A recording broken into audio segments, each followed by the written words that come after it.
Hello everyone, this is David Mitchell. Some folk had questions about my earlier video on the coming 7th millennium. So here I'm going to try and explain it all a bit more simply, and I'll also supply a few extra details. The Bible gives us two ways of calculating the duration of the world age. There are jubilees and there are millennia, but they are both counted in sevens. So let's start with the jubilees. The jubilee cycle is a 49-year cycle made up of 7 sabbatic cycles. It is not a 50-year cycle. If you disagree, you should see this video here. Now, one verse in the Bible allows us to calculate the exact times of the pre-exilic jubilee cycle. And this verse is Ezekiel chapter 40 and verse 1. And it says, "In the 25th year of our exile, at Rosh Hashanah, on the 10th day of the month, in the 14th year after the city was struck down." Why does Ezekiel say it was Rosh Hashanah on the 10th of the month? Normally, Rosh Hashanah falls on the 1st of Tishri. The 10th of Tishri is Yom Kippur. It says so clearly in Leviticus 23. What's going on here?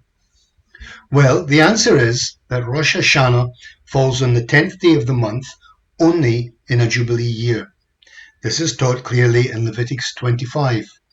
"You shall count 7 weeks of years, 7 times 7 years, so that the days of the 7 weeks of years shall be for you 49 years. Then you shall sound the shofar of fanfare on the 10th day of the 7th month, on the day of the atonements, on Yom HaKippurim, you shall sound the shofar throughout all your land, and you shall sanctify the 50th year and proclaim liberty throughout the land to all its inhabitants.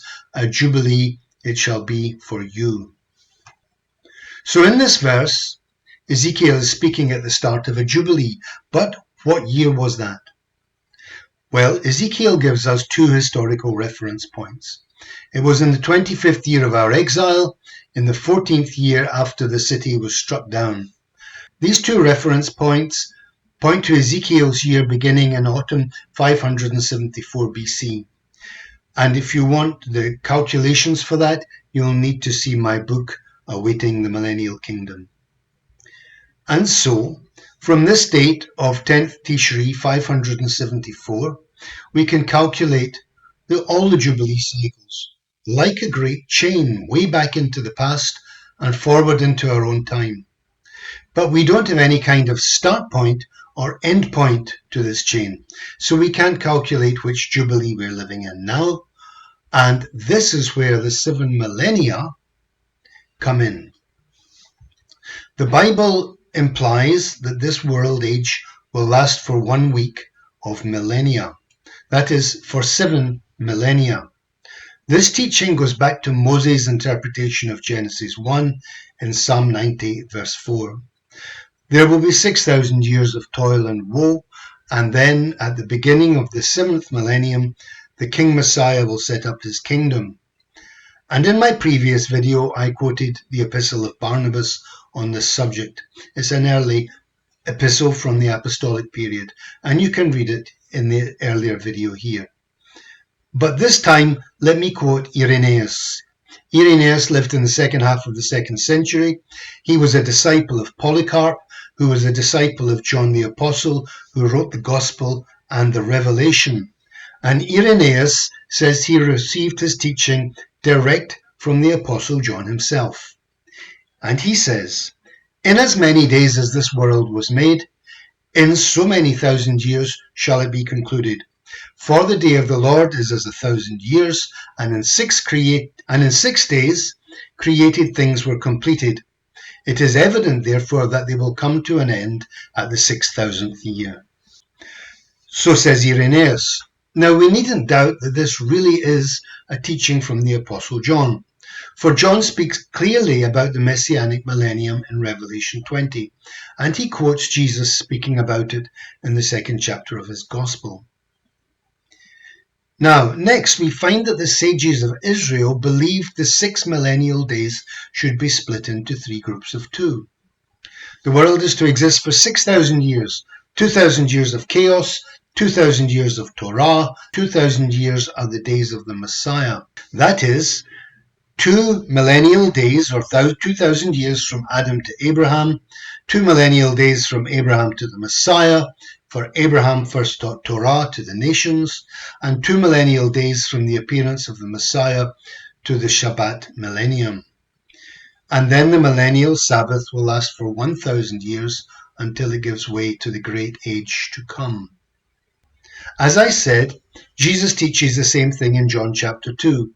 When he says, "Destroy this temple, and in 3 days I will raise it again," he wasn't speaking only about his body. He was saying he would return in 2,000 years to fulfill the messianic task of building the third temple. And the author of Hebrews and the Apostle Peter allude to this as well. So here it is in picture form. AM stands for Anno Mundi, that is the numbered years from the creation of Adam. And so you can see there are 2,000 years from Adam to Abraham, 2,000 years from Abraham to Jesus the Messiah, 2,000 years of the Messiah, and then comes the Sabbath, the kingdom. So we have two frameworks for calculating the world age. We have jubilees, a sequence of exact dates extending as far back and forward as we can count, but we don't know where it begins or ends or how it ties into the redemption timetable. And second, we have a millennial week from Adam to the redemption, but we can't tie it to any fixed dates. But if we put the Jubilee cycle and the 7 millennial days together, then we can calculate the duration of the world age and the exact dates of the redemption timetable. It works like this. A 49-year Jubilee does not divide equally into 1,000 years, but the solution is that each unit of 2,000 years makes 41 Jubilees. That means each 2 millennia now become 2,009 years, 2 millennia plus 9 transition years. Over 6 millennia, we get 3 times 41 Jubilees, making 6,000 years plus 27 transition years. That makes 123 Jubilees. So there are 2,009 years, or 41 Jubilees, from Adam to Abraham. There are 2,009 years, or 41 Jubilees, from Abraham to the Messiah. And there are 2,009 years, 41 Jubilees, from Jesus to our time, the end of the 6th day.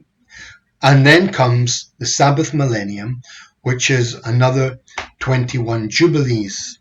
And that makes a total of 144 Jubilees in 7 millennia. So we could overlay the Jubilee cycle on the 7 millennia to make 144 Jubilees, but how do we know how to connect the dates together? Well, it's quite simple. We know when the Messiah lived. Jesus died at Passover AD 33, and he was born sometime between 4 BC and 1 BC. Me, I prefer the later dates for his birth, but the exact dates don't matter. The question is, how does Jesus' lifetime fit in with the Jubilee cycle? And that is actually very easy. There is a Jubilee year right in the middle of the period of his incarnation in the year AD 15 to AD 16. And therefore, since we know the Messiah was to come at the end of the 4th millennium, then that year, AD 15 to AD 16, must be the last Jubilee year of the 4th millennium. Knowing that, we can connect the Jubilee cycles and the millennial week together in a total calendar of creation like this. And if you want to download it and study it, you can get it at the link below. Now, knowing that AD 15 to 16 is the last Jubilee year of the 4th millennium, we can count back 82 Jubilees to find the date of Adam's creation, which must be now at Tishri 4003 BC. And from this same date, we may count forward 41 Jubilees, which shows us that the 7th millennium when the King Messiah will reign, begins on 1st Tishri 2025. Then, to complete the 7 millennia of creation, the 7th millennium Messianic kingdom must run for another 21 jubilees, making a total of 144 jubilees.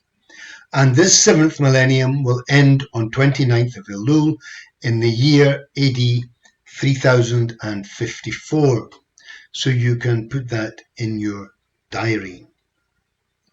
Like I said, this is a brief overview. Please note that all of this is calculated from within the Bible. It is not derived from interpreting the signs of the times. So if you want all the details, plus the entire history of Jewish and Christian eschatology, then you need to get this book, Awaiting the Millennial Kingdom. It's all in there. Let's sum up. I am saying that I believe the 7th millennium of creation will begin on 1st Tishri 2025. If the rabbinic date for Nisan 2025 is correct, which I think it is this year, then the 7th millennium begins at sundown on Monday, the 22nd of September 2025. That does not mean that the Lord Jesus will return on that day. He might, but I think it is much more likely that there will be a transition period.